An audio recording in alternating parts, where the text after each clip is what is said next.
খোদাইপুর আবাসিক হাফিজিয়া মাদ্রাসা ও এতিমখানা লুলুয়া আমের রহমাতুল্লাহি আলাইহি কমপ্লেক্স এর উন্নতিকল্পে আয়োজিত 2 দিনব্যাপী 58তম বার্ষিক ইসলামী জলসার শেষ অধিবেশনের সম্মানিত সভাপতি সাহেব, আমন্ত্রিত হাজারাত উলামায়ে কেরাম, মুরব্বিয়ান ইজম, অত্র এলাকা এবং পার্শ্ববর্তী এলাকার বিভিন্ন প্রান্ত থেকে ছুটে আসা দিন দরদি, ইমানদার, পরহেজগার, মুত্তাকি মুসলিম ভাইয়েরা, পর্দার অন্তরালে অবস্থানরত আমাদের সকলের শ্রদ্ধাভাজন পর্দানিশীন মা এবং বোনেরা, মহান আল্লাহ রব্বুল আলামিনের দরবারে আলী শানে লাখ কোটি শুকরিয়া আদায় করছি যে মহান আল্লাহ রব্বুল আলামিন মুসলিম উম্মার এই ক্লান্তি লগ্নে হাজারো প্রতিকূলতাকে উপেক্ষা করে শত সহস্র বাধাকে পেরিয়ে কোরআন কারীমের মাহফিলে হাজার হাজার মানুষকে সমবেত হয়ে কোরআন মাজিদ থেকে আলোচনা শোনার সুযোগ করে দিয়েছেন।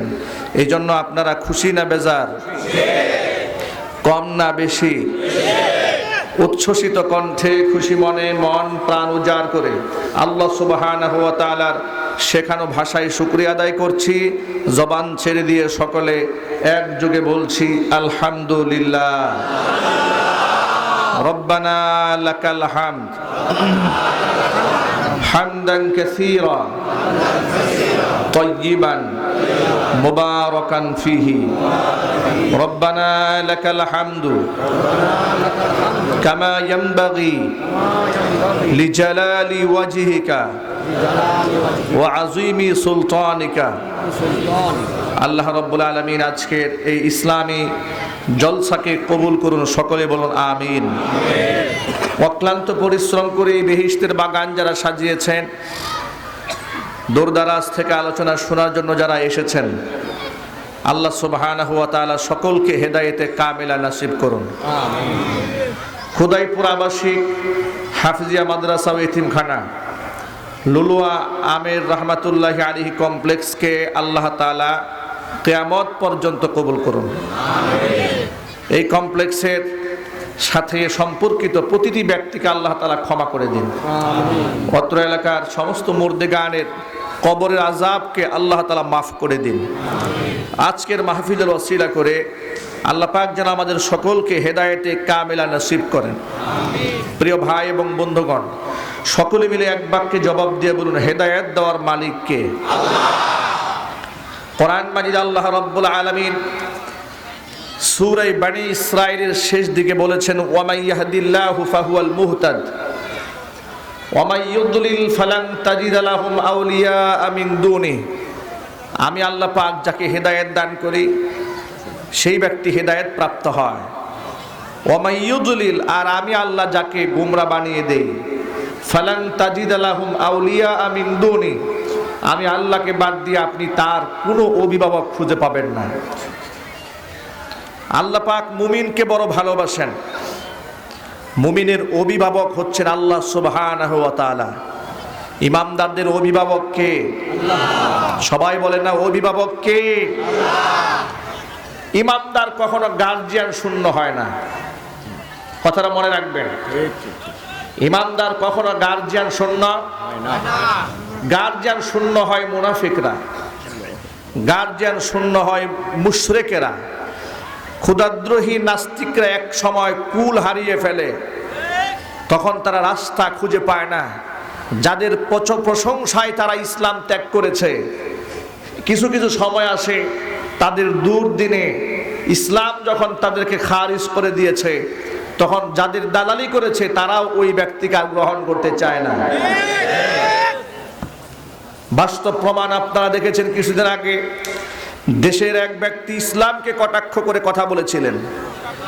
যাদেরকে খুশি করার জন্য তিনি কথা বলেছিলেন তারাও কিন্তু তাকে আর নিচ্ছে না। কথা বলতে হবে, ঠিক কিনা? লোকটি এখন অভিভাবকত্ব শূন্যতায় ভুগছে।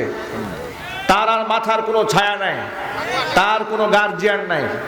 এটা পৃথিবীর মানুষের জন্য একটা উজ্জ্বল দৃষ্টান্ত। মানুষ যেন এখান থেকে সবক গ্রহণ করতে পারে। যেই ব্যক্তি বলেছিল ইসলামটাকে রাষ্ট্র থেকে বাদ দিয়ে দিবে, আল্লাহ পাক বলবেন আমার ইসলাম ছিল, আছে, থাকবে, তুই রাষ্ট্র থেকে বাদ হয়ে যাবে। ঠিক কিনা?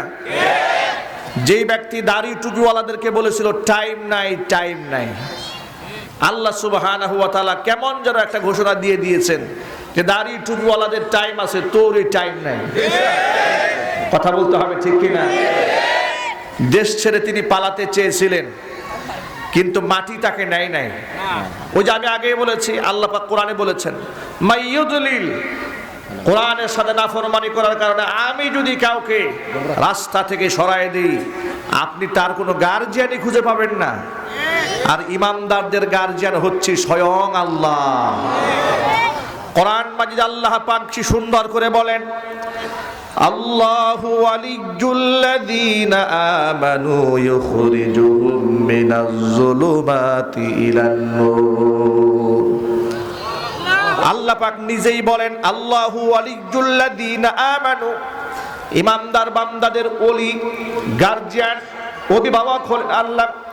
ইউখরিজুহুম মিনাজ যুলুমাতি ইলান নূর, ইমানদার বান্দা বান্দীদেরকে আল্লাহ অন্ধকার থেকে নিজে আলোর পথে পরিচালিত করে দেন। প্রিয় যুবকেরা আমার, মা বোনেরা আমার, আল্লাহ যদি কারো গার্জিয়ান হয়ে যায়, আল্লাহ পাক যদি তার কোনো ব্যক্তির অভিভাবক হয়ে যায়, তার কোনো ভয় দুনিয়াতেও নাই, তার কোনো ভয় আখিরাতেও নাই। আমরা চাই কিনা যে আল্লাহ আমাদের গার্জিয়ান হোক? আল্লাহ গার্জিয়ান হোক, এটা কারা কারা চান? আল্লাহ আমাদের গার্জিয়ান হোক, কারা কারা চান? আল্লাহ তুমি হাতগুলোকে দেখে রাখো, আল্লাহ প্রতিটি হাতকে তুমি কবুল করো। আল্লাহ তোমার কুদরতি ক্যামেরায় রেকর্ড করে যতগুলো মানুষ তোমার দ্বারা হাত তুলেছে, কাউকে তুমি খালি ফিরিয়ে দিও না। আল্লাহ তোমার বেলায়েত থেকে কাউকে বাদ দিও না। আল্লাহ তুমি অভিভাবকত্ব সুলভ আচরণ করবে সকলের সাথে, আল্লাহ যেন কবুল করেন। জোরে করে আমিন। হাত নামান। প্রিয় ভাইয়েরা আমার, যুবকেরা, মা বোনেরা, আল্লাহ পাক কুরআন মাজিদ দিলেন আমার হিদায়াতের জন্য। আমাদের সমস্ত প্রশংসায় আছে আল্লাহ পাকের, যিনি রাস্তা দেখাতে গিয়া মানুষের জন্য কোনো বিধানকে আল্লাহ কঠিন বানায় দেন নাই। আলহামদুলিল্লাহিল্লাযী আনজালা আলা আবদিহিল কিতাবা ওয়া লাম ইয়াজআল লাহু ইওয়াজা। সূরা কাহাফের শুরুতে আল্লাহ পাক বলেন সমস্ত প্রশংসা সে আল্লাহ পাকের, আল্লাযী আনজালা আলা আবদিহিল কিতাব, যিনি তার বান্দা নবী মুহাম্মদ সাল্লাল্লাহু আলাইহি সাল্লামের উপর কিতাব নাজিল করেছেন। ওয়া লাম ইয়াজআল লাহু ইওয়াজা, আর এই ক্ষেত্রে তিনি কোনো বক্রতা রাখেন নাই। কিতাব বুঝাটা মানুষের জন্য সহজ করেছেন, মুখস্থ করা সহজ করে দিয়েছেন, আমল করা সহজ করে দিয়েছেন। জেনে আপনারা অবাক হয়ে যাবেন, আল্লাহ পাক প্রতিটা জায়গার মধ্যে বান্দার প্রতি রহম এবং দয়া দেখিয়েছেন। কোরআনে কত জায়গায় আল্লাহ পাক বলেন ইউরিদুল্লাহু বিকুমুল ইউসরা ওয়া লা ইউরিদু বিকুমুল উসরা। আমি আল্লাহ পাক সকল ক্ষেত্রে তোমাদের সহজতা চাই, আমার বান্দার উপরে কোনো বিধানকে আমি আল্লাহ কঠিন ভাবে চাপাই দিতে চাই না। অন্য আয়াতের প্রতি আল্লাহ পাক বলেন, ভালো করে লক্ষ্য করে আল্লাহ পাক বলেন লা ইউকাল্লিফুল্লাহু নাফসান ইল্লা উসাহা। আমার বান্দার সাধ্যের অতিরিক্ত কোন বিধানকে আমি আমার বান্দা বান্দির উপর চাপাই দেই না। আল্লাহু আকবার বলেন। আপনারাই বলেন এমন কোন বিধান আছে যা আল্লাহ চাপাই দিয়েছেন কিন্তু মানুষ করতে পারে না? কথা বলেন না আপনারা? এমন কঠিন, দুর্লভ, দুষ্প্রাপ্য কিংবা মানুষের অসাধ্য কোনো কিছু সাধন করতে আল্লাহ কি নির্দেশ দিয়েছেন? আল্লাহ পাকের কত মায়া, আল্লাহ পাকের কত দয়া। লক্ষ্য করেন, আল্লাহ পাক মানুষ সৃষ্টি করার পরে অথয় সাগরে তো ভাসিয়ে দিতে পারতেন যে বান্দারা খুঁজে দেখ, খুঁজে বের কর আমি আল্লাহ কোথায়। এমন কঠিন পরীক্ষার মধ্যে আল্লাহ না ফেলে বান্দার জন্য সকল প্রশ্নের অ্যান্সার গুলো আল্লাহ পাক দিয়ে দিলেন। আল্লাহ পাক বলেন বান্দারে তোকে আমি সৃষ্টি করলাম আমার দাসত্ব করার জন্য, কোন পথে তুই আমাকে পাবি সেই পথটা তোকে বলে দেই। পৃথিবীর শয়তান তোকে জাহান্নামে নেওয়ার জন্য অসংখ্য বাঁকা পথ দেখায় দিবে, কিন্তু সঠিক পথ আমি আল্লাহ নিজের দায়িত্বে তোকে প্রদর্শন করে দেব। কোরআনে কারীমের ভাষা আল্লাহ পাক কথাটা এভাবে বলেছেন وعلى الله قصد السبيل ومنها جائر। তাম পৃথিবীর মধ্যে অসংখ্য বাঁকা পথ আছে, কিন্তু সঠিক পথের দিশা বান্দাকে দেখায় দেওয়ার দায়িত্ব আমি আল্লাহ নিজের কাঁধের উপর দায়িত্ব বানায় নিয়েছি। জোরে জোরে করে আল্লাহু আকবার। মানুষকে সঠিক পথের দিশা দেওয়ার জন্য আল্লাহ নিজের উপর দায়িত্ব নিয়ে নিয়েছেন। কত দয়া আল্লাহ পাক এই বান্দার উপর করেছেন, কত মায়া করেছেন। নবী করিম সাল্লাল্লাহু আলাইহি ওয়াসাল্লাম তিনিও মানুষদের উপর দয়া পরবশ হয়েছেন, কখনো কাঠিন্যতা করেন নাই, মানুষের সাথে রূঢ় আচরণ করেন নাই। ইসলামটাকে কত সুন্দরভাবে সহজভাবে নবীজি মানুষের সামনে উপস্থাপন করেছেন। এমনকি সাহাবীদেরকে যখন বলে দিয়েছেন, ও সাহাবীরা, যখন তোমরা অমুসলিমদেরকে দ্বীনের দাওয়াত দিবা একটা কৌশল অবলম্বন করবা। সেই কৌশলটা কি শোনা, ইয়াসসিরু ওয়ালা তুআসসিরু। মানুষের জন্য ইসলামটাকে সহজভাবে উপস্থাপন করবা, মানুষের জন্য এমন কঠিন বানায় দিবা না ইসলাম, যাতে করে তোমার ধর্মের রীতিনীতি শুনলেই মানুষ ভয় পেয়ে যায়। মানুষের জন্য সহজ বানায় দিবা। বাশশিরু ওয়ালা তুনাফিরু, মানুষদেরকে সুসংবাদ দিবা, মানুষদেরকে ভয় দেখায় দিবা না, যাতে করে মানুষরা আল্লাহ পাকের রহমত থেকে দূরে সরে না যায়। সুবহানাল্লাহ পড়েন। আচ্ছা আপনারা বলেন তো, ফেরাউন কত বড় নাফরমান ছিল? আপনারা তো নিশ্চয়ই আন্দাজ করতে পারেন। ফেরাউন কি বিনয়ী ছিল না অহংকারী ছিল? বলেন না আপনারা, ফেরাউন কি বিনয়ী ছিল না অহংকারী ছিল? মুসা কালিমুল্লাহকে আল্লাহ পাক পাঠাচ্ছেন, আর কি বলেন শোনেন, ইযহাব ইলা ফিরআউনা ইন্নাহু তাগা। ফিরআউনের কাছে যাও, সে সীমা লঙ্ঘন করেছে। ফাকুলা লাহু কাওলাল লায়্যিনান লাআল্লাহু ইয়াতাযাক্কারু আও ইয়াখশা। ফিরআউনের সাথে যখন কথা বলবা, শক্ত ভাষায় কথা না বলে নম্র নম্র ভাষায় কথা বলবে। জোরে কোন আল্লাহু আকবার। চিন্তা করা যায় কথাটা। এই আয়াতের সার মর্মটা একটু বোঝার চেষ্টা করেন। ফিরআউনের মতো এত বড় নাফরমান, যে নিজে বলে আনা রব্বুকুমুল আলা, আমি হলাম তোদের বড় রব। নাউজুবিল্লাহ বলবেন না। আমাদের রব কে? রব কে? যে ফেরাউন বলে আনা রব্বুকুমুল আলা, আমি হলাম তোদের বড় রব, আল্লাহ পাক সেই ফেরাউনের কাছে পৃথিবীর একজন শ্রেষ্ঠতম, তার সাথে নরম নরম কথা বলবো। ওর মেজাজ তো এমনিই গরম, ও তোমার গরম কথা নিবে না। তুমি নরম সুরে কথা বলবে, লাআল্লাহু ইয়াতাযাক্কারু আও ইয়াখশা। সে হেদায়েত গ্রহণ করতে পারে, উপদেশ গ্রহণও করতে পারে, কিন্তু কঠোর ভাষায় তার সাথে কথা বলবে না। ফিরআউনের মতো ব্যক্তির সাথেও আল্লাহ পাক রূঢ় আচরণ করতে নিষেধ করেছেন। আল্লাহু আকবার বলেন। আল্লাহর নবী এই মহাব্বত নিয়ে, এই দয়া এবং ভালোবাসা নিয়ে সাহাবায়ে কামের ভেতরের দিনের কাজ করেছেন। এত সুন্দর আচরণ দিয়ে নবীজি মানুষদেরকে মুগ্ধ করে ফেলে দিয়েছেন। কোরআন মাজিদে আল্লাহ পাক নিজে নবীজির এই বিনম্র আচরণের প্রশংসা করে বলেন, ফাবিমা রাহমাতিম মিনাল্লাহি লিনতা লাহুম ওয়ালাউ কুনতা ফাজ্জান গালিযাল কলবি লানফাদ্দু মিন হাওলিক ফাআফু আনহুম ওয়াস্তাগফির লাহুম ওয়াশাওবিরহুম ফিল আমর فإذا عزمت فتوكل على الله إن الله يحب المتوكلين। আল্লাহ পাক বলেন, নবীজি আপনি যে মানুষের সাথে এত সুন্দর ব্যবহার করেন, আপনার যে মনটা এত নরম, এই কোমল আচরণের অধিকারী আপনি হয়েছেন, এটা আপনি নিজে থেকেই হন নাই, এটা আমি আল্লাহ পাকের পক্ষ থেকে রহমত। আমি আপনার মনটা নরম বানিয়ে দিয়েছি। যদি আপনার মুখের ভাষা কর্কশ হতো, ব্যবহার যদি খারাপ হতো, লাউ কুনতা ফাজ্জান, আপনি রূঢ় আচরণের অধিকারী হতেন, গালিজাল কলবি, আপনার মনটা যদি শক্ত হতো, লানফাদ্দু মিন হাওলিক, আপনার কাছ থেকে মানুষেরা দিন না নিয়ে তারা আপনার থেকে ভেগে পালায় যেত।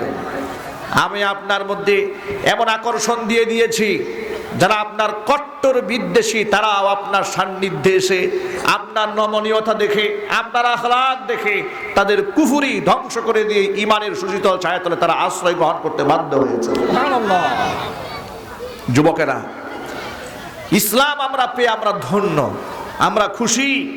আল্লাহ পাকের পক্ষ থেকে আমাদের জন্য পৃথিবীতে শ্রেষ্ঠ দুটো নিয়ামত, একটা নিয়ামতের নাম হচ্ছে কোরআন মাজিদ, আর একটা নিয়ামতের নাম হচ্ছে ইসলাম। একটা নিয়ামতের নাম কি? সবাই বলেন না ভাই। একটা নিয়ামতের নাম কি? আরেকটা নিয়ামতের নাম ইসলাম। এই দুইটা নিয়ামত আল্লাহর পক্ষ থেকে গোটা জাতির জন্য শ্রেষ্ঠ নিয়ামত। পৃথিবীতে মানুষ যত সোনা দানা হীরা জহরত টাকা পয়সা যত কিছু জমা করে, কোরআন বলে যে এর থেকে দামি নিয়ামত হচ্ছে কোরআন এবং ইসলাম। সুবহানাল্লাহ বলবেন না? এই কথাটা কোরআনের ভাষায় শোনেন। আল্লাহ সুবহানাহু ওয়া তাআলা বলেন, কুল বিফাদলিল্লাহি ওয়া বিরাহমাতিহি ফাবিযালিকা ফালইফরাহু ওয়া খায়রুম মিম্মা ইয়াজমাউন। ও নবী, আপনি বলে দেন মানুষ যেন দুইটা নিয়ামত নিয়ে খুশি হয়, আমার করুণা এবং দয়া নিয়ে খুশি হয়ে যায়। মুফাসসিরিনে কেরামরা করুণা এবং দয়ার তাফসীর করে বলেছেন, ফাদলুন বলতে আল্লাহ কোরআনকে বুঝিয়েছেন, আর রহমত বলতে আল্লাহ পাক ইসলামকে বুঝিয়েছেন। জোরে কোন সুবহানাল্লাহ। ভাইরা, এখানে যত ভাইরা এসেছেন কোরআনের মাহফিলে, আপনারা এক বাক্যে জবাব দিয়ে বলেন, মুসলিম হিসেবে নিজেদেরকে আপনারা কি গর্ববোধ মনে করেন না? গর্বিত মনে করেন না? নাকি নিজেকে হতাশ মনে হয়? কেন মুসলমান হলাম দুঃখ হয় নাকি মনে? মনে রাখবেন, এই পৃথিবীতে আল্লাহ তাআলার পক্ষ থেকে আল্লাহ পাক আমাদেরকে যে কোরআন মাজিদ দান করেছেন, এর থেকে অনন্য কিতাব আর কি হতে পারে? এই কোরআন তো সেই কিতাব যে কিতাব কেউ যদি অর্থ নাও বুঝে, শুধুমাত্র তিলাওয়াত করে, শুধু তিলাওয়াত করেছে, অর্থ জানে না বান্দা, প্রতি হরফে হরফে আল্লাহ আমলনামায় 10টা করে নেকি লিখে দেয়। পৃথিবীর মধ্যে আর কোনো কিতাব নাই এমন কিতাব যে না বুঝে পড়লেও সওয়াব হয়। পৃথিবীর মধ্যে আসমানের নিচে জমিনের উপরে একটা কিতাব, যে কিতাব না বুঝে পড়লেও আল্লাহ পাক আমলনামার মধ্যে সওয়াব লিখে দেন। পৃথিবীর মধ্যে এমন একটা কিতাব এটা, যে তিলাওয়াত শুনলে মানুষের ঈমান তাজা হয়ে যায়। আল্লাহ পাক কোরআন মাজিদের মধ্যে বলে দিয়েছেন, ইন্নামাল মুমিনুনা আল্লাযীনা ইযা যুকিরাল্লাহু ওয়াজিলাত কুলুবুহুম ওয়া ইযা তুলিয়াত আলাইহিম আয়াতুহু যাদাতুহুম ঈমানা। নিশ্চয় ঈমানদার বান্দা যারা, ইযা যুকিরাল্লাহ, আমার বান্দাদের সামনে যখন আমি আল্লাহর তাজকিরা করা হয়, আলোচনা করা হয়, ওয়াজিলাত কুলুবুহুম, তাদের অন্তরটা নরম হয়ে যায়, বিগলিত হয়ে যায়। ওয়া ইযা তুলিয়াত আলাইহিম আয়াতুহু, আমার বান্দাদেরকে শুধু তেলাওয়াতটাও যদি শোনানো হয়, যাদাতুহুম ঈমানা, ঈমানটা বেড়ে যায়। সবাই বলেন আল্লাহু আকবার। তেলাওয়াত শুনলে ঈমান বাড়ে, আর আল্লাহর জিকির শুনলে মন নরম হয়। ঈমানদারের না বেঈমানের? ঈমানদারের না বেঈমানের? কিছুদিন আগে আপনারা অনলাইনে একটা কথা ভাইরাল হতে দেখেছেন। সেখানে এই দেশের একজন বড় নেতা তিনি বলেছেন যে ওয়াজ মাহফিল দেশে এত বাড়া বেড়েছে যে ওয়াজ মাহফিলগুলোর কারণে গান বন্ধ হয়ে গেছে। নাউজুবিল্লাহ বলবেন না? তিনি দুঃখ করে বলেছেন যে গানটা শুনলে মনটা একটু নরম হইতো। গান শুনলে কি হইতো? মন একটু নরম হতো। সেই গানটা বন্ধ হয়ে গেল, গোটা দেশের মধ্যে ওয়াজের কালচার ছড়িয়ে পড়ল। এখন আর এদেশে গান বাজনা হয় না, বাউল গান হয় না, যাত্রাপালা হয় না, থিয়েটার হয় না। এটা নিয়ে খুব দুঃখ প্রকাশ করেছেন তিনি, বড় নেতা। আমি খুব আফসোস করে একটা কথা বলি ভাই, এখানে আওয়ামী লীগ, বিএনপি, জামাত ইসলাম, জাতীয় পার্টি কোনো রাজনীতি করতে আমি আসিনি, কিন্তু আমাদের তাকদীর কত খারাপ দেখেন। 92 ভাগ 95 ভাগ মুসলমানের দেশে এত বড় ইসলাম বিদ্বেষী, ওয়াজি সহ্য হয় না, কোরআন সহ্য হয় না, মাহফিল সহ্য হয় না। এরা দেশের বড় নেতা হইল কেমনে? কথা বলেন না কেন আপনারা? এগুলো হয়েছে আমরা না বলতে বলতে।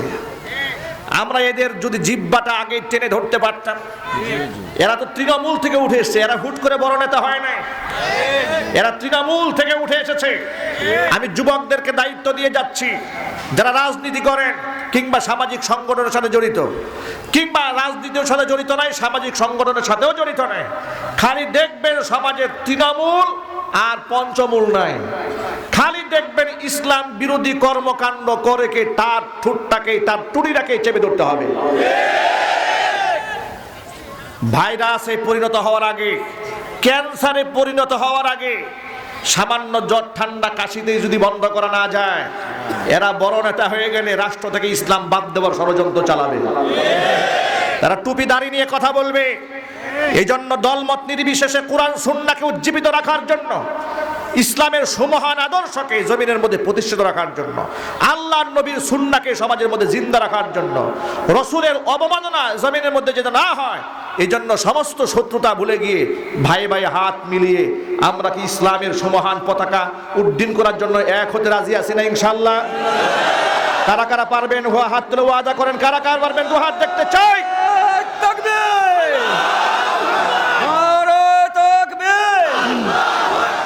আল কোরআনের আলো, আল হাদিসের আলো, দুনিয়ার মুসলিম, নারায়ে তাকবীর।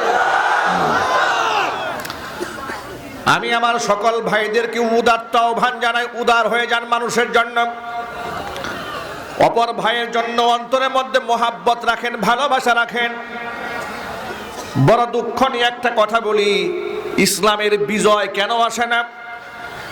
আমরা তো ইসলাম মানি না, আমরা কোরআন সুন্নাহর নামে মানুষকে বিভক্ত করে দেই, আলাদা করে দেই। আমরা তো মানুষকে আপন করে নিতে জানি না। কোরআন মাজিদ যেখানে নির্দেশনা দিয়েছে ওয়াতাসিমু বিহাবলিল্লাহি জামিআন ওয়া লা তাফাররাকু, আল্লাহ পাক যেখানে নির্দেশনা দিয়ে দিলেন আমার রজ্জুকে মজবুত ভাবে আঁকড়ায় ধরে রাখো, ওয়া লা তাফাররাকু, বিচ্ছিন্ন হয়ে যায় না। এখন আল্লাহর রজ্জু হলো কোরআন, আল্লাহর রজ্জু হচ্ছে নবীজি সাল্লাল্লাহু আলাইহি ওয়াসাল্লামের সুন্নাহ। কোরআন এবং সুন্নাহকে মজবুত ভাবে আঁকড়ায় ধরে রাখতে হবে, বিচ্ছিন্ন হওয়া যাবে না। নির্দেশটা কার? হুকুমটা কার? জোরে বলেন। আমরা তো এক হয়ে থাকতে পারলাম না। আমরা তো টুপি দেখে মানুষকে ভাগ করি, আমরা তো জামা দেখে মানুষকে আলাদা করে দেই। এই সমাজের মধ্যে লোকেরা আজকে দেখেন, বর্তমান বাংলাদেশে আলেম ওলামার যে দুর্দিন চলতেছে, দেশ স্বাধীন হওয়ার পর থেকে এত বড় দুর্দিন আর কোনোদিন আসে নাই। আমি কি ভুল বললাম নাকি? এক বাক্যে বলেন আমি যা বলেছি সঠিক না বেঠিক? এই এমন জুলমের সময়েও কিছু কিছু আলেমরা স্টেজে বসে সমাজের মধ্যে মুসলমানদেরকে ভাগ করে। কথা বলেন না? একটা কথা বলেই ফেলি, কয়েকদিন আগে দেখেছেন বাংলাদেশের তথাকথিত এক শায়েখ পাঁচকুল্লি টুপি উপস্থিত শ্রোতা মণ্ডলীর সামনে স্টেজে এনে টুপি ছিঁড়ে ফেলেছে। ১৫০০ বছর ইসলামের ইতিহাসে এমন জঘন্য কর্মকাণ্ড পৃথিবীতে ইবলিস শয়তানও করে নাই। আপনারা বলেন ইসলামের মধ্যে ইখতিলাফ হয়েছে, মতবিরোধ হয়েছে, মতভিন্নতা হয়েছে, সেটা স্বাভাবিক। ইখতিলাফ এবং মুখালাফাত দুটা কিন্তু এক জিনিস না। ইখতিলাফ যেটা নিজে নিজে হয়, মানুষের বুঝের আলাদা তারতম্য থাকতে পারে। কথা বলেন না ঠিক কিনা? মাযহাব, পৃথিবীতে 4টা বড় মাযহাব প্রতিষ্ঠিত হয়েছে না? হানাফি মাযহাব, মালিকি মাযহাব, শাফিঈ মাযহাব, হাম্বলি মাযহাব। আপনারা ওই ইমামদের বই পড়বেন, আপনারা ভালো করে লক্ষ্য করবেন, একজন ইমাম যখন আরেকজন ইমামের রায়ের বিরুদ্ধে কোনো কথা বলেছে, ওই ইমামের প্রতি কতটা সম্মান এবং শ্রদ্ধা দেখিয়ে তিনি কলম ধরেছেন। নিজের মতামত ব্যক্ত করার আগে ওই ইমামের মতকে আগে লিখেছেন এবং লেখার সময় বারংবার রহমাতুল্লাহি আলাইহি লিখেছেন। লেখার পরে বলেছেন যে উনিও এই কথা মন গড়া বলেন নাই, উনার যুক্তি হচ্ছে কোরআন শরীফের এই আয়াত, ওনার যুক্তি হচ্ছে রাসূলের হাদিসের এই হাদিসের আলোকে ইমাম আবু হানিফা এই কথা বলেছেন। ইমাম শাফিঈ রাহমাতুল্লাহি বলেন যে কিন্তু আমার কাছে যুক্তি হলো এই আয়াতের ব্যাখ্যা আমার কাছে এইটা, আমার মনে হয়েছে এটা সঠিক, মুস্তাহিদ ছিলেন তারা সবাই, এই জন্য আমি আমার এই রায়টাকে প্রাধান্য দিলাম। কিন্তু তিনি একজন বাতিল, তিনি একজন কাফের, তিনি একজন বাতিলপন্থী, এই ধরনের শব্দ পৃথিবীর কোন ইমামের জবান থেকে আল্লাহ পাক বের করেন নাই। আল্লাহু আকবার বলেন। যারা বলে যে মাযহাব মানুষকে বিভক্ত করেছে, আল্লাহর কসম, মাযহাব মানুষকে বিভক্ত করে নাই, মাযহাব মানুষকে সম্মান দিতে শিখিয়েছে। বিভক্ত তো তারা করেছে যারা মাযহাব প্রত্যাখ্যান করার নামে নিজের কলিজা ভরা হিংসা, বিদ্বেষ, গীবত, শিকায়াত করে গোটা সমাজটাকে নাপাক করে ছেড়ে দিয়েছে। তিনি কি বললেন শোনেন, এই তথাকথিত শায়েখ বললেন পাঁচকুল্লি টুপি এটা হচ্ছে পাক পাঞ্জাতন থেকে আসছে। পাক পাঞ্জাতন কি? শিয়াদের আকীদা। মুহাম্মদ সাল্লাল্লাহু আলাইহি ওয়াসাল্লাম, ফাতেমা, হযরত আলী, হাসান হুসাইন, এই পাঁচজনের প্রতি শুধু ভক্তি থাকবে আর কারো প্রতি ভক্তি থাকবে না, ওই বিশ্বাস থেকে পাঁচকুল্লি আসছে, এই জন্য পাঁচকুল্লি শিয়াদের টুপি। এই হাস্যকর কথা আপনারা সব ভাইয়ের এখানে আছেন, একটু জোর আওয়াজে বলবেন, পৃথিবীর কোন শিয়াকে পাঁচকুল্লি টুপি মাথায় দিতে দেখেছেন? আমি এভাবে জবাব শুনতে চাই না। আপনারা যদি এভাবে জবাব দেন, এমনি মাইকের অবস্থা খারাপ, আর আপনাদের অবস্থা খারাপ হলে আমি আর কথা বলতে পারবো না। আপনারা সকলে ইমানদারের মতো জবাব দেবেন। আপনাদের জীবনে পৃথিবী, আচ্ছা আপনারা বলেন তো, পৃথিবীর মধ্যে সবচেয়ে শিয়াদের সংখ্যা কোন দেশে বেশি? হ্যাঁ, ইরানে। কোন দেশে বেশি? এই সঠিক জবাবটা জানেন না? এখন আপনারা বলেন, ইরানের কয়জন মুসল্লি মাথায় পাঁচকুল্লি টুপি পরে? জীবনে দেখেছেন? জীবনে দেখেছেন? বাংলাদেশে শিয়া আছে নাই? ওই যে হাসান হুসাইনের নামে যে মিছিল করে, তাজিয়া মিছিল করে, আপনারা বলেন জীবনে ওদের মাথায় পাঁচকুল্লি টুপি দেখেছেন? বরং হ্যাঁ, ওদের মাথায় দেখা গিয়েছে শায়েকদের মতো টুপি। শায়েকরা লেপটানো টুপি পরে না? আপনি আজকে ইউটিউব সার্চ দিবেন, শিয়ারা কোন ধরনের টুপি মাথায় পরে, আপনারা দেখবেন। তিনি পাঁচকুল্লি টুপিকে শিয়াদের টুপি বানিয়ে স্টেজে হাজার মানুষের সামনে টুপি ছেড়ে প্রমাণ করেছেন তিনি টুপি বিদ্বেষী। কথা বলতে হবে ঠিক কিনা? জাতির এই দুর্দিনে যেখানে আলেম সমাজ আজকে মাজলুম, মানুষ প্রাণ খুলে কোরআনের কথা বলতে সাহস পায় না, মাজলুম আলেমদের পক্ষে আমরা টু শব্দ করতে পারি না, সেই জায়গায় জাতিকে ঐক্যবদ্ধ করার নাম নাই, জাতিকে বিভক্তির নামে এরা যে কাজ করছে, এদের আচরণ প্রমাণ করে এরা ইসলামের সপক্ষের শক্তি নয়, ইসলামকে ধ্বংস করার ষড়যন্ত্রে নেমেছে। যুবকেরা, এই সমস্ত তথাকথিত শায়েখদেরকে বর্জন করতে হবে, মুসলিম ভাইদের এক হতে হবে। এখন আলিয়া, কওমি, সুন্নি, ওয়াহাবি ভাগাভাগির সময় নয়, ইসলাম টিকিয়ে রাখার সময়। ইসলামই যদি দেশের মধ্যে না থাকে, মারামারি করবেন কুনিয়া। ইসলাম যদি না থাকে, পাঁচকুল্লি আর দশকুল্লিটা করবেন ঘোড়ার ডিম। আপনি ষড়যন্ত্র চলছে ইসলামের বিরুদ্ধে, আপনি তাদের ব্যাপারে কোনো টু শব্দ করেন না, কিন্তু সহিহ হাদিসের নামে আপনি দেশের বরেণ্য আলেমদেরকে কটাক্ষ করেন। আপনার এই আচরণ প্রমাণ করে আপনি ইহুদি এবং খ্রিস্টানদের এজেন্ডা সমাজের মধ্যে বাস্তবায়ন করার চেষ্টা করছেন। যুবক ভাইদেরকে বলছি, দলমত নির্বিশেষে কে পাঁচকুল্লি আর কে দশকুল্লি পড়েছে সব দেখার সময় হাতে নাই। আমাদের ক্যাবলা এক, ইসলাম এক, আল্লাহকে বিশ্বাস করি, রসুলকে বিশ্বাস করি। ইসলামের সপক্ষে যারা শক্তি আছেন, কোনো আলেম নির্যাতিত হয়, ইসলামের কোনো আদর্শ সমাজের মধ্যে তুচ্ছ তাচ্ছিল্য করা হয়, ভুলুণ্ঠিত করা হয়, দলমত নির্বিশেষে সে আলেমের পক্ষে দাঁড়িয়ে যেতে হবে। রাজি আছেন কারা কারা দোয়াত দেখতে চায়?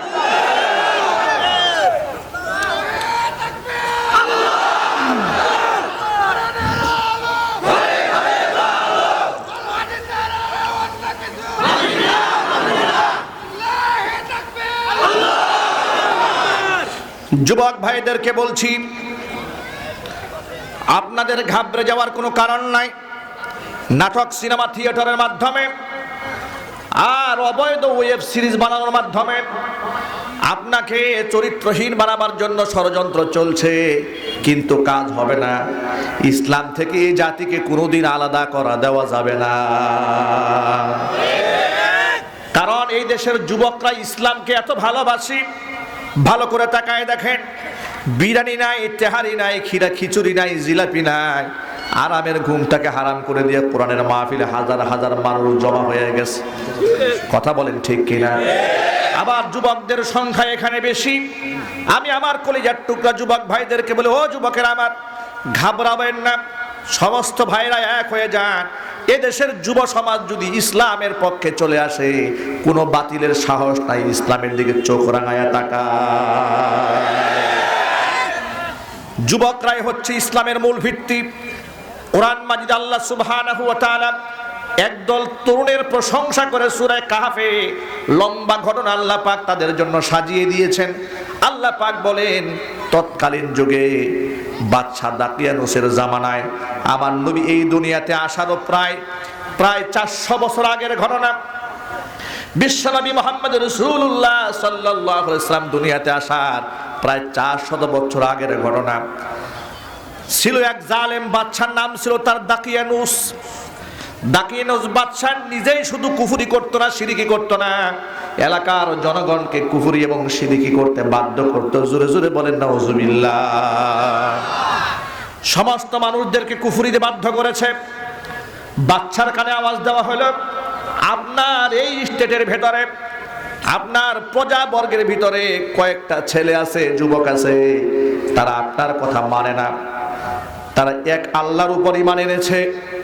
এই কথা যখন বাদশা শুনতে পেল, বাদশা বলল, যুবকদেরকে টেনে হিসড়ে বেঁধে আমার দরবারে নিয়ে আসো। বাদশার সামনে তরুণদেরকে আনা হলো। তরুণরা বাদশার সামনে দাঁড়িয়েছে। বাদশার সামনে দাঁড়িয়ে যাওয়ার পর বাদশা বলছে, তরুণেরা, আমার সামনে সিজদা করতে কি তোমাদের কোনো আপত্তি আছে? তারা বলল, অবশ্যই আপত্তি আছে, আমরা তো একমাত্র আল্লাহর সামনে সিজদা দেই। জোরে করেন আল্লাহু আকবার।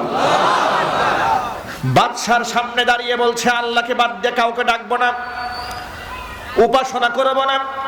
কোরআনের ভাষায় একটুখানি শুনে আল্লাহ পাক কি বলেন, ইন্নাহুম ফিতয়াতুন আমানু বিরাব্বিহিম ওয়াজিদনাহুম হুদা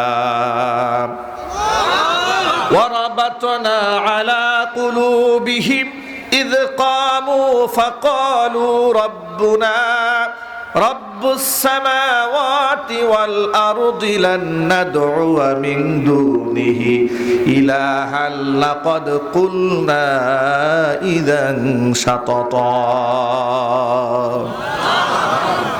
বাদশার সামনে দাঁড়িয়ে বলে, আপনি তো আমাদের রব নন, আর এই সমস্ত মূর্তিগুলো আমাদের রব নয়।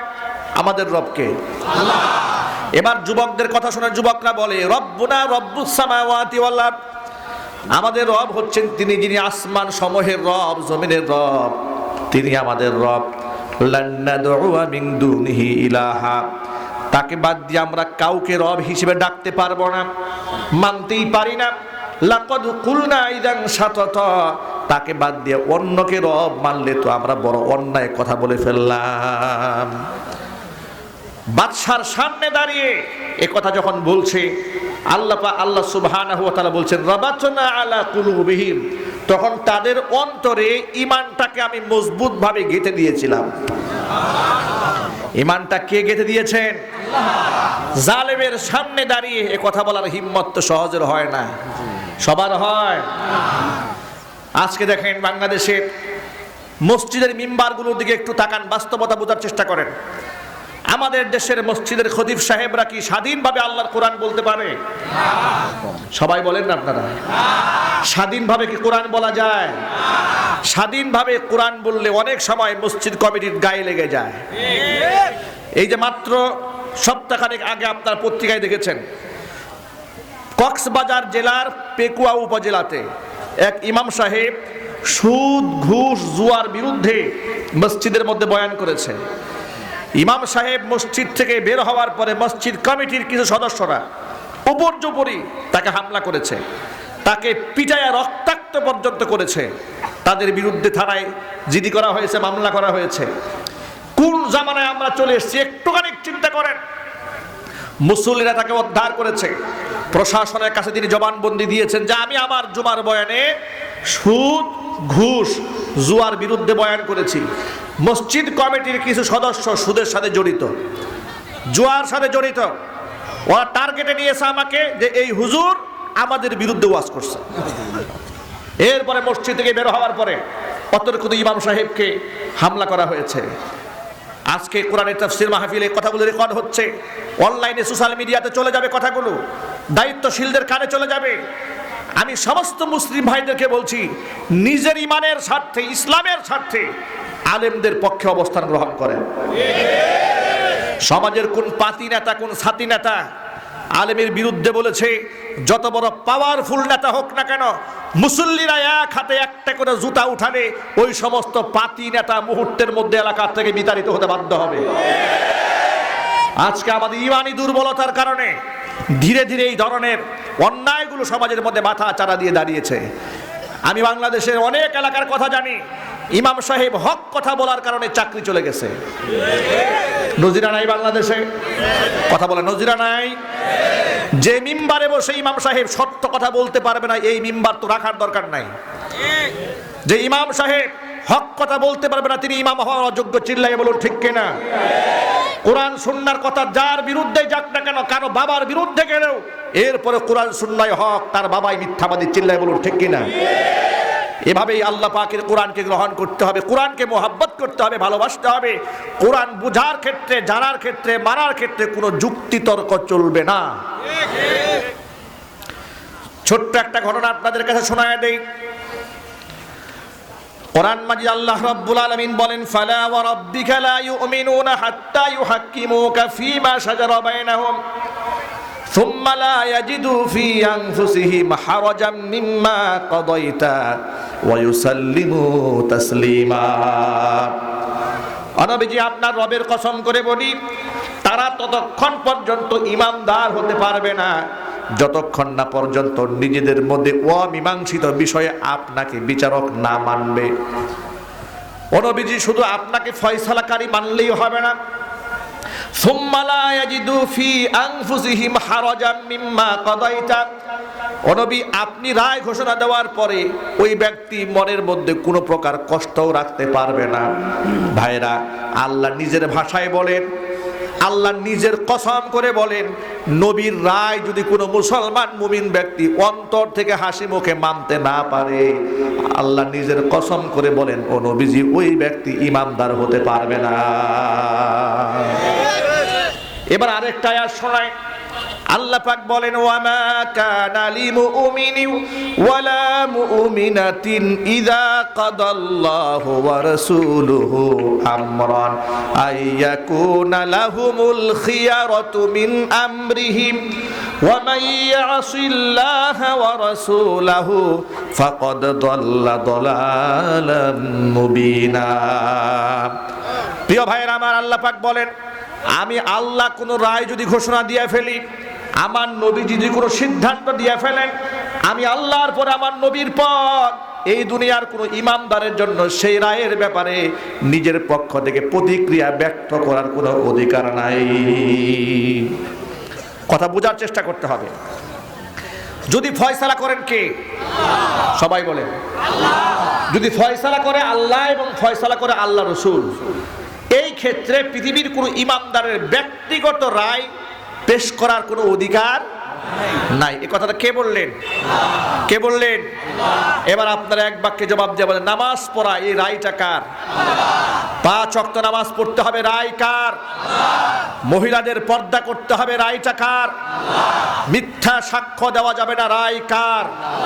চুরি করা যাবে না, রায় কার? মানুষের গীবত করা যাবে না, রায় কার? এসব হচ্ছে আল্লাহ পাকের সিদ্ধান্ত।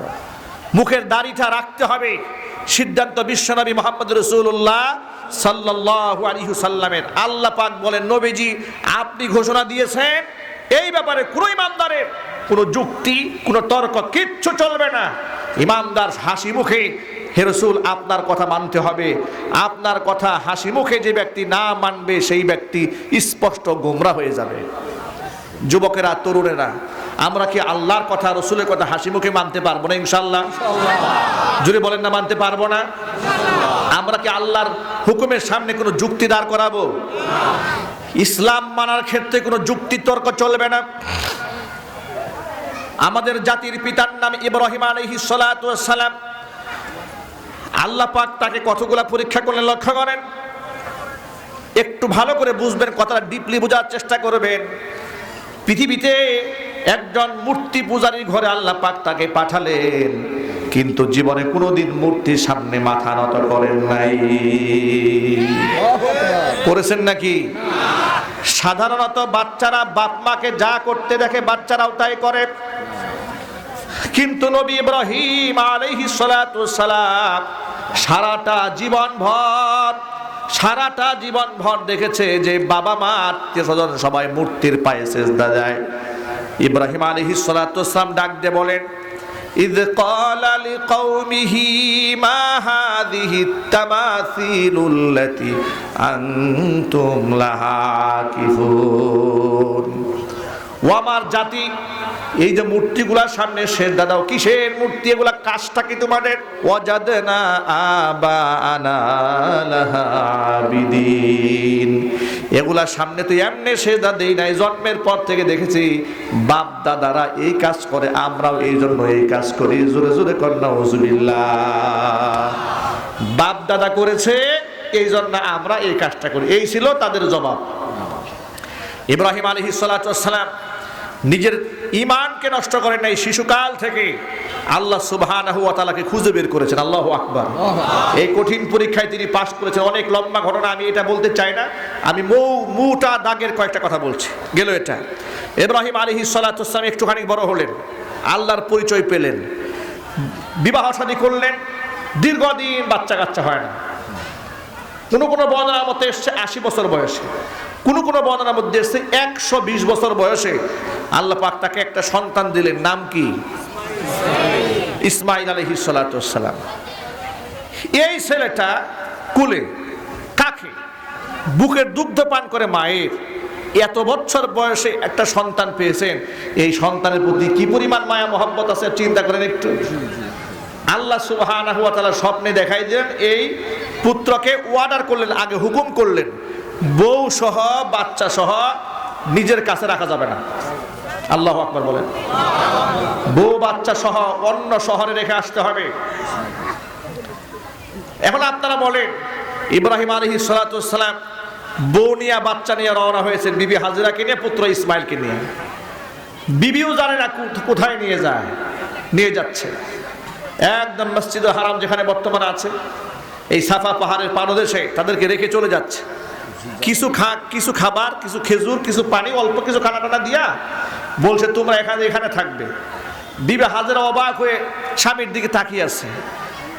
তিনি তো জানেন যে আমার স্বামী তো আর সাধারণ মানুষ নয়, একজন নবী মানুষ। তো তিনি যে কাজটা করেছেন তো খামখেয়ালি পড়া নয়, কিন্তু আমার এই অমানবিক মনে হচ্ছে কাজটা। খাবার নাই, পানি নাই, মানুষ নাই, আবাদ নাই, জন নাই, কিছু নাই, এখানে রেখে যাচ্ছে, বিষয়টা বুঝে আসতেছে না। বিবি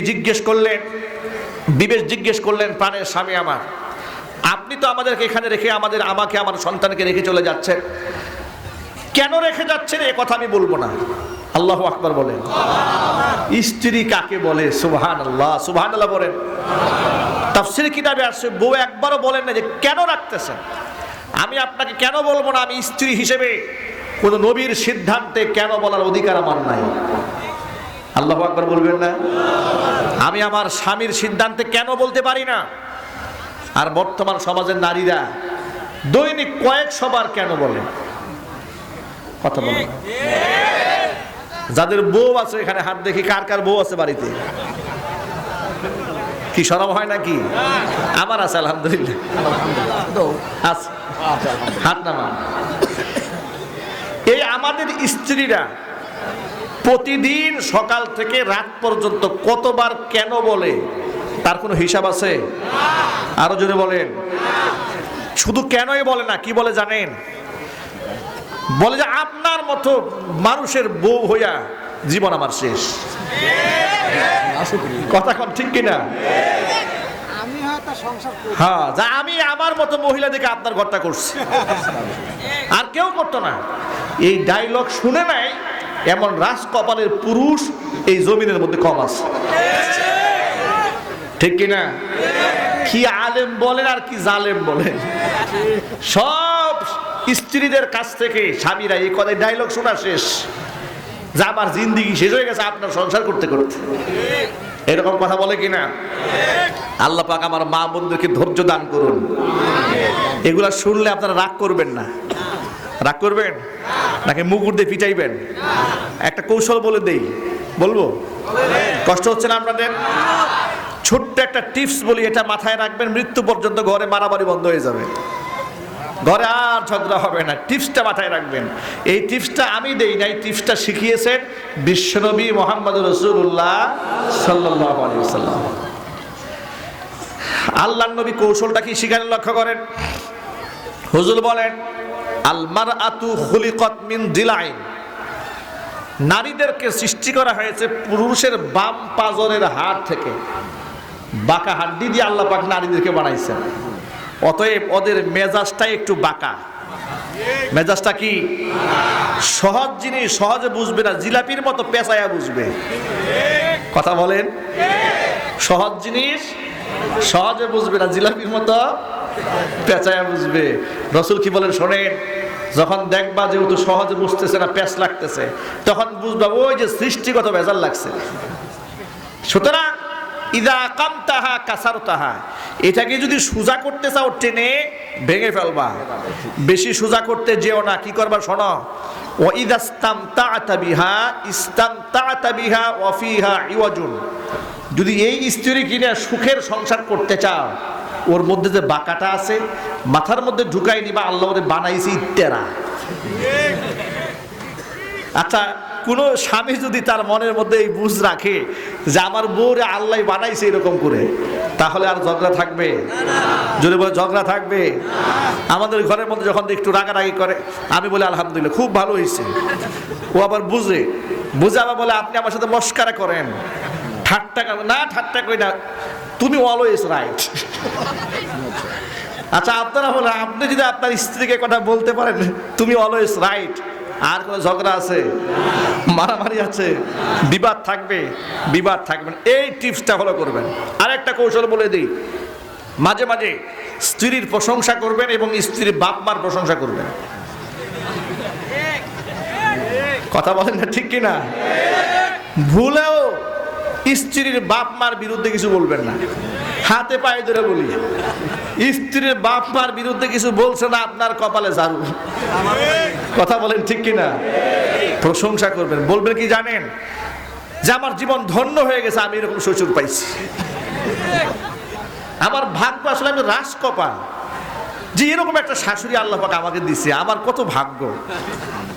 এই কথা বললে আপনার বউ মনে মনে চিন্তা করবে এরকম স্বামী আমার 14 কোটির কপাল। কথা কোন, ঠিক কিনা? আর আপনি যদি বউয়ের সামনে বলেন আমার একটা শাশুড়ি একটা মালেকা হামেরা, আর শ্বশুর একটা দানব খান্নাসের অর্থ, আপনার বউ আপনার 14 গোষ্ঠী উদ্ধার করে ফেলবে। যদি বলেন, ঠিক কিনা? এগুলা করা যাবে না। স্ত্রীর সৌন্দর্যতা প্রশংসা করবেন, মাঝে মাঝে বলবেন তোমাকে তো আজকে অনেক সুন্দর লাগতেছে, যদিও মন থেকে না। মনে রাখবেন কয়েকটা ব্যাপারে কৌশল অবলম্বন করা হাদিসে আছে। আগে কোন সুবহানাল্লাহ। স্ত্রীকে খুশি করার জন্য ঘুরায় পেঁচায় কথা বলা জায়েজ আছে। আল্লাহু আকবার বলেন। তোমাকে খুব দারুণ লাগতেছে আজকে, বউ খুশি হয়ে যাবে। আর যদি ভুলে অন্য কোনো নারীর প্রশংসা মুখ থেকে করছেন, তাহলে কিন্তু কপাল খুব খারাপ হয়ে যাবে। আরেকটা কথা বলে দিই, রান্না এসেছে, খাবার আসছে, দেখছেন আজকের খাবারটা একটু কম ভালো হয়েছে, রাগ করবেন না, গুসা করবেন না, এটা তো সুন্নতের খেলাফ। আল্লাহ নবী সাল্লাল্লাহু আলাইহি সাল্লাম কি করতেন শোনেন, ভালো হলে খাবার খেতেন, না হলে রেখে দিতেন। কোনো খাবার জীবনে কোনো দোষ বলেন নাই। আল্লাহু আকবার বলেন। আমাদের জন্য তো আদর্শ আল্লাহ রসুল। কোন দয়াল বাবা, কোন পীর বাবা, কোন ক্যাবলা কাবা, কোন ল্যাংটা বাবা এই মুসলমানদের জন্য আদর্শ হতে পারে না। মুসলমানদের আদর্শ কে? বিশ্বনবী মুহাম্মদ রাসূলুল্লাহ সাল্লাল্লাহু আলাইহি ওয়াসাল্লাম। এই কথাগুলো মনে থাকবে। ছোট্ট কয়েকটা আমল সুখের জন্য যথেষ্ট। ছোট্ট কয়েকটা আমল। স্ত্রীকে মহাব্বতে ভালোবাসা দেবেন, তার দিকে মাঝে মাঝে ভালোবাসা নিয়ে তাকিয়ে থাকবেন। আল্লাহ নবী সাল্লাল্লাহু আলাইহি সাল্লাম বলে দিয়েছেন, কোন স্বামী যখন স্ত্রীর দিকে মহাব্বতের নজরে তাকায়, ভালোবাসার নজরে তাকায়, আমল নামার মধ্যে আল্লাহ সাদাকার সওয়াব লিখে দেয়। আর আমরা কি বলি জানেন? স্ত্রীর সাথে যত খারাপ ব্যবহার আর বান্ধবীর সাথে হ্যালো, সব ভালো ব্যবহার বান্ধবীর সাথে। কথা বলে না ঠিক কিনা? বউ ফোন দিয়েছে, রাগ হয়ে যায়, রাখো, সময় বুঝো না, টাইম বুঝো না, ফোন দিয়ে বসে থাকো, আমি মিটিংয়ে আছি। বিড়ি টানতেছে, মিটিংয়ে আছে। আর গার্লফ্রেন্ড ফোন দিয়েছে, বান্ধবী ফোন দিয়েছে, তা আপনি কি ফ্রি আছেন? আরে ফ্রি মানে তোমার জন্য আমার সারাদিন উজালা। ওনার টাইমের কোনো অভাব নাই, ঘন্টার পর ঘন্টা কথা বলে। আল্লাহ পাক যেন এই গজব থেকে জাতিকে হেফাজত করেন, জোরে কোন আমিন। ছোট্ট কথা বলতে গিয়ে অনেকগুলো কথা বলেছি, কষ্ট পেয়েছেন মনে? কথা মনে থাকবে না ইনশাল্লাহ? এটা রাসূলের শেখানো আদেশ। আল্লাহ নবী বলেছেন, শোনেন, হুজুর বলেন, ইদা কামতাহা কাসারতাহা, তোমার বউকে আল্লাহ পাক বানিয়েছে একটু বাঁকা হাড্ডি দিয়া, সুতরাং এটা যদি বেশি সোজা করতে যাও, কাসারতাহা ভেঙে ফেলবা, মানে সংসার টিকবে না। ইদাস্তামতা'তা বিহা, একে নিয়ে যদি সুখের সংসার করতে চাও, ইস্তামতা'তা বিহা ওয়া ফিহা ইওয়াজুন, বুঝে নিবা যে আল্লাহ ওরে বানাইছে, এটা একটু মেনেই নিতে হবে। আপনাদেরকে ছোট্ট একটা ঘটনা বলি, বুঝবেন সহজে। উম্মুল মুমিনিন মা আয়েশা সিদ্দিকা রাদিয়াল্লাহু তাআলা আনহা, নবীর কত পছন্দের স্ত্রী, কত মাহবুবা, কত প্রিয়তমা।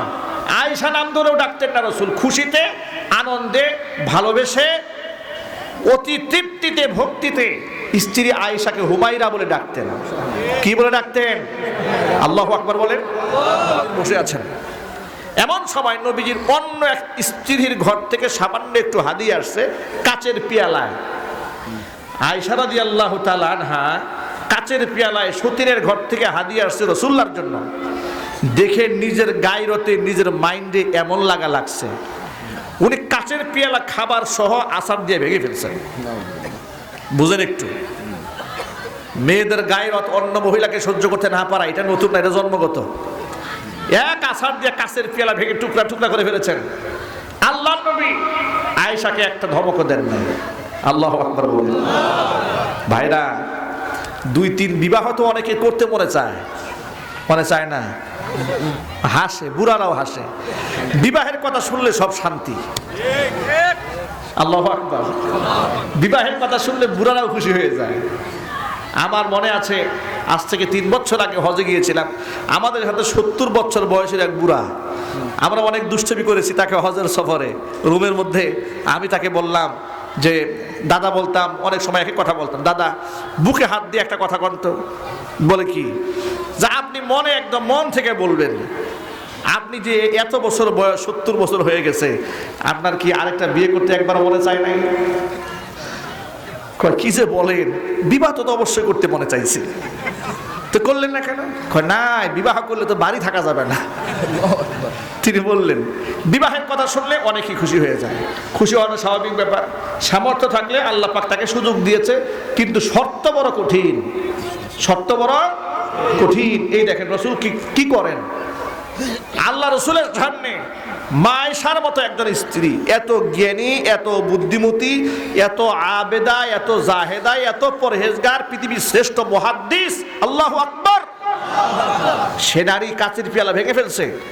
আল্লাহর নবী স্ত্রীকে একটা ধমক দেন নাই, মারধর করেন নাই, গালিগালাজ করেন নাই, বরং হুবহু একটা পেয়ালা বাজার থেকে কিনে তার স্ত্রীর ঘরে পাঠিয়ে দিয়েছেন, যাতে করে সে জানতেও না পারে আয়েশা তার পেয়ালা ভেঙে ফেলেছে। ব্যালেন্স কাকে বলে? এই ব্যালেন্স যেই ব্যক্তি করতে পারবে, একাধিক বিবাহ করার অধিকার একমাত্র তার আছে, অন্য কারো নাই। কিন্তু আমাদের দেশে কি হয় জানেন? সেকেন্ড বিবাহ করার পরে বড় বউর আর খবর নাই। কথা কন ঠিক কিনা? আমি ইন্ডিয়াতে প্রোগ্রামে গিয়েছি, বিরাট এক বড় লোকের বাড়িতে আমাকে রাখছে।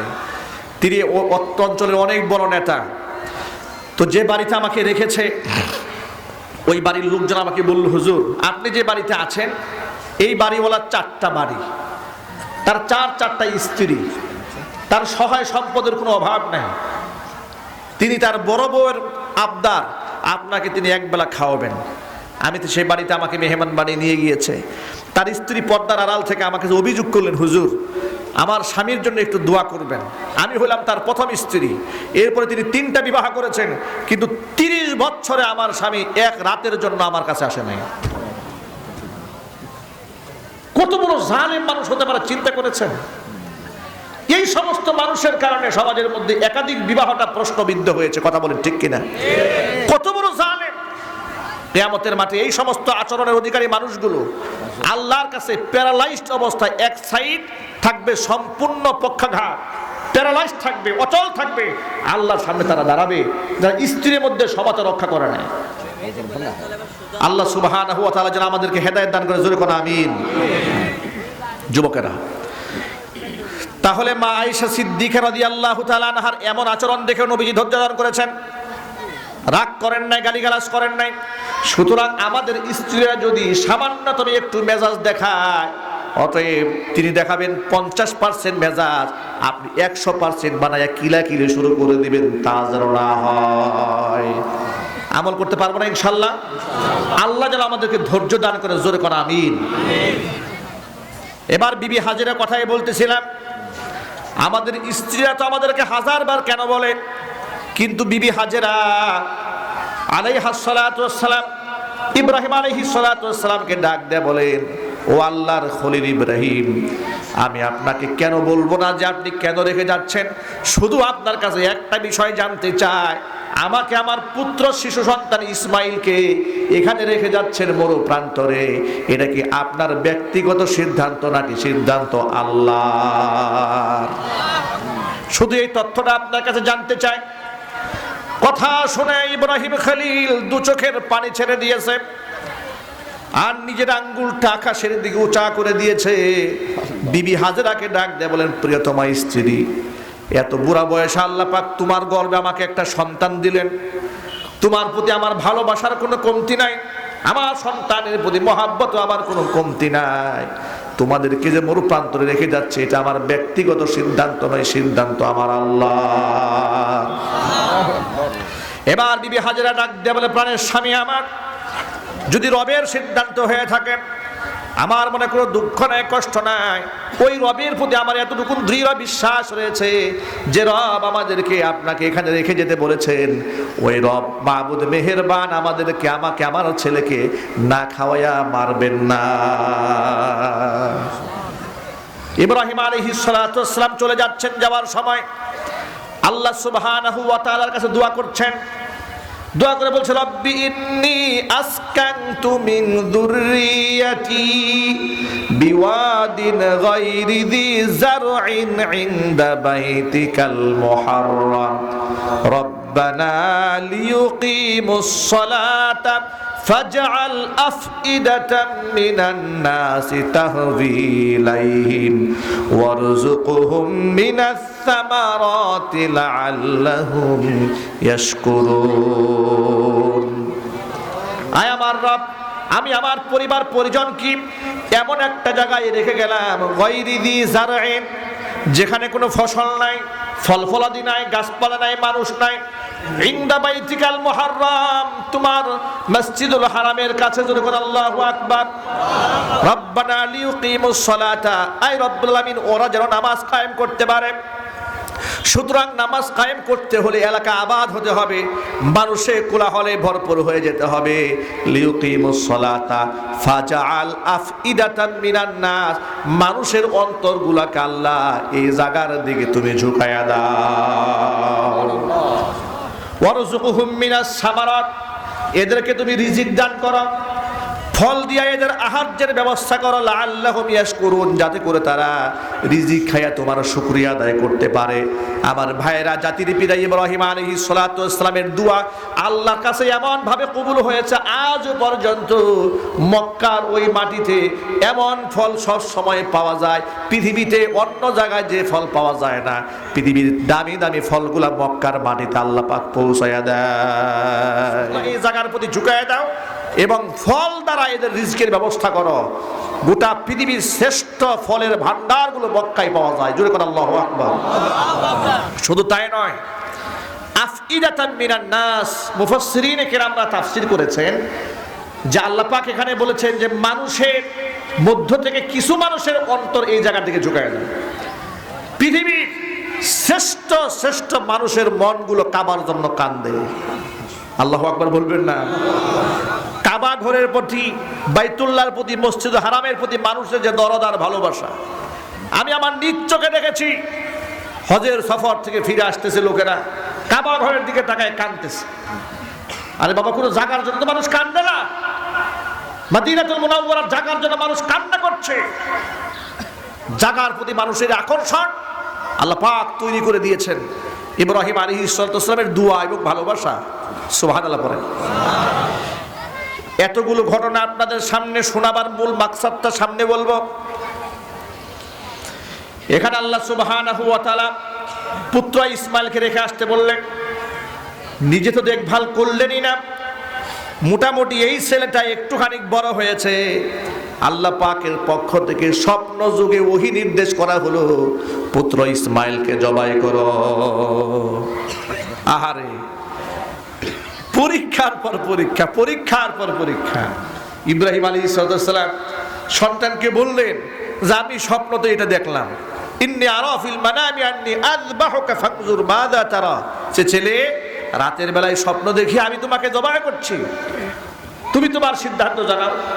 ছেলে বলে, বাবা আপনি তো একজন নবী, আপনি যা স্বপ্ন দেখেন এটা তো আপনাকে শয়তান দেখায় না, এটা আল্লাহর পক্ষ থেকে ওহী নির্দেশ। আপনি নির্দেশ বাস্তবায়ন করেন, আপনি আমাকে ধৈর্যশীলদের মধ্যে পাবেন। চিল্লা করে আল্লাহু আকবার। পুত্র ইসমাইলকে শুয়াই দিয়েছে, বাবা এবার হাতের মধ্যে তলোয়ার নিয়ে দাঁড়িয়েছে।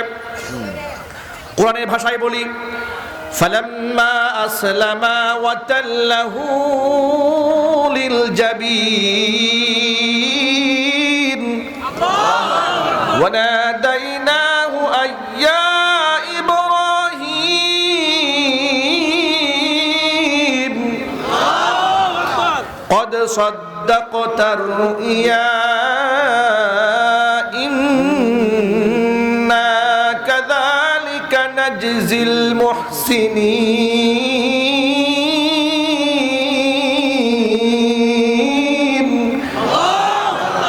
আল্লাহ পাক বলেন, পুত্র এবং পিতা উভয়ে যখন আত্মসমর্পিত হয়ে আমার সামনে হাজিরা দিয়েছে, পুত্র শুয়ে পড়েছে, পিতা দাঁড়িয়েছে তলোয়ার নিয়ে। আমি যখন জবাই করতে শুরু করে দিয়েছি, ইব্রাহিমকে ডাক দেয়া বললাম, ইব্রাহিম কদ সাদ্দাকাতার রুইয়া, স্বপ্ন যা তুমি দেখেছিলে তোমার স্বপ্ন বাস্তবায়িত হয়ে গেছে। জোরে জোরে করে আল্লাহু আকবার। আমি দেখতে চেয়েছিলাম আমার হুকুম পালন করার ক্ষেত্রে তোমার কোনো সে আছে কিনা।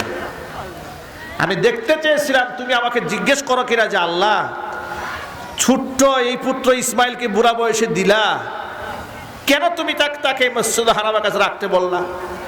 কেন জিজ্ঞেস করেন না একবারও? যে ছেলেকে কুলে কাকে করে মানুষও করতে পারলাম না ভালো করে, মাসুম বেগুনা, এই সন্তানকে আবার জবাই করতে নির্দেশ দিলে, আল্লাহ তোমার কি হিকমত, কি অপরাধ করেছে আমার শিশু বাচ্চাটা? একবারের জন্য কি কেন বলেছেন? জোরে বলেন না ভাই, একবার জন্য কেন বলেছেন? আমি এ কথাটাই আপনাদের সামনে বুঝাতে চেয়েছি। আমাদের জাতির পিতার নাম কি? আওয়াজগুলো কিন্তু সবাই বলেন, আমি মুখ খেয়াল করতেছি। আমাদের জাতির পিতার নাম কি? আমাদের পিতা আমাদেরকে শিখিয়ে দিয়েছে যে আল্লাহর নির্দেশের সামনে কোনো সে নাই, কোনো বক্তব্য নাই, ঠিক কিনা? ইয ক্বালা লাহু রাব্বুহু আসলিম ক্বালা আসলামতু লিরাব্বিল আলামিন। আল্লাহ পাক প্রশংসা করে বলেন, আমি ইব্রাহিমকে যখনই বলেছি আত্মসমর্পণ করো, আমার হুকুম মানো, ইব্রাহিম বলছে আল্লাহ তোমার হুকুমের সামনে আমি আমার নিজেকে পেশ করে দিলাম। কোনো কথা নেই। এর নাম হলো মুসলমান। এর নাম কি? মুসলমান। এই যে পরকাল আছে, জান্নাত আছে, জাহান্নাম আছে, বিশ্বাস করে, এটার নাম হলো মুমিন। এটার নাম কি? মুমিন। আর আল্লাহর দেওয়া জীবন বিধানকে হাসি মুখে, বিনা যুক্তিতে, বিনা তর্কে মান্য করা, এটার নাম হলো মুসলমান। এটার নাম কি? মুসলমান হওয়া কি এত সহজ ভাই? এই জন্য আল্লাহ কোরআনে কি বলেছে শোনেন।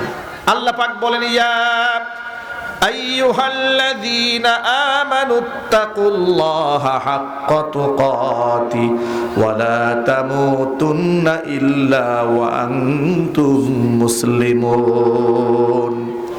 হে ঈমানদারগণ, আমি আল্লাহকে পরিপূর্ণ ভয় করো। ওয়ালা তামুতুন্না ইল্লা ওয়া আনতুম মুসলিমুন, মুসলমান না হয়ে কেউ মারা যেও না।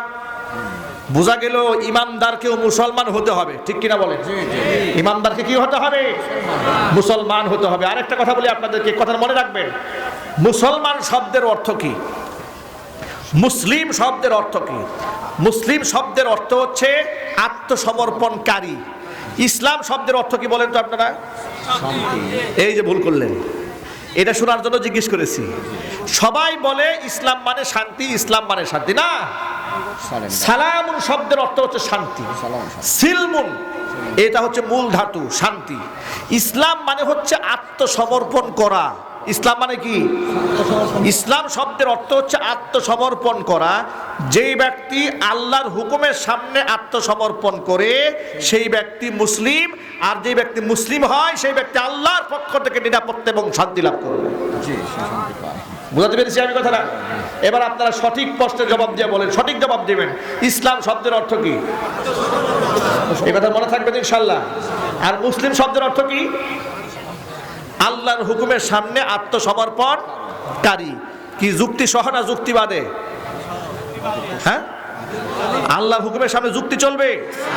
আরে বাবা, যুক্তি দিয়ে তো ধ্বংস হয়েছে শয়তান। কথা বলে না, ঠিক কিনা? একজন মুমিন মুসলমানের বিশ্বাস থাকবে যে এই কথাটা অথেন্টিক কিনা, কোরআন সুন্নাহ দ্বারা বর্ণিত আছে কিনা এটা দেখবে, যে সঠিক ধর্ম দর্শনে আছে কিনা।